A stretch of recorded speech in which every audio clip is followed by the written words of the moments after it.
ప్రపంచ క్రికెట్లో దేనికైనా సాటిరాని సమరం. భారత్ వర్సెస్ పాకిస్తాన్ మ్యాచ్ రంగం సిద్దమైంది. టీ20 వరల్డ్ కప్ 2026 భాగంగా ఈ ఆదివారం కొలంబోలోని ప్రేమదాస స్టేడియంలో దాయాదుల మధ్య పోరు జరగనుంది. ఈ హై వోల్టేజ్ మ్యాచ్ గురించి క్రికెట్ ప్రపంచమంతా ఫేవరెట్స్ ఎవరు అని చర్చిస్తుంటే టీమిండియా మాజీ కెప్టెన్ రోహిత్ శర్మ మాత్రం తనదైన స్టైల్లో స్పందించారు. గత చరిత్రతో పనిలేదని, ఆ రోజు ఎవరు బాగా ఆడితే వారే గెలుస్తారని హెచ్చరించారు. దుబాయ్లో జరిగిన ఒక కార్యక్రమంలో రోహిత్ శర్మ మాట్లాడుతూ టీ20 ప్రపంచ కప్ లో భారత్ పాకిస్తాన్ మ్యాచ్ పై తన అభిప్రాయాలను కుండబద్దలు కొట్టాడు. చాలా మంది భారత్ ను ఫేవరెట్ అంటున్నారు, కానీ నేను ఆ పదాన్ని ఎప్పుడూ నమ్మలేదు. క్రికెట్ చాలా వింతైన ఆట. గత 10 ఏళ్లలో ప్రపంచ క్రికెట్ చాలా మారిపోయింది. ఇప్పుడు చిన్న టీమ్స్ కూడా టీ20లో బాగా ఆడుతున్నాయి. గతంలో మనం ఎన్ని మ్యాచ్లు గెలిచాం, ఎవరిపై పైచేయి సాధించాం అనేది ఆ రోజు లెక్కలోకి రాదు.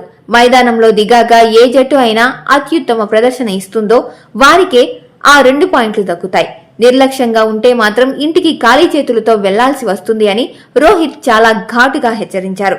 టీ20 ప్రపంచ కప్ చరిత్రలో భారత్ పాకిస్తాన్ జట్లు ఇప్పటి వరకు 8 సార్లు తలపడ్డాయి. భారత్ ఏకంగా 7 సార్లు గెలిచి ఏకపక్ష ఆధిపత్యం ప్రదర్శించింది.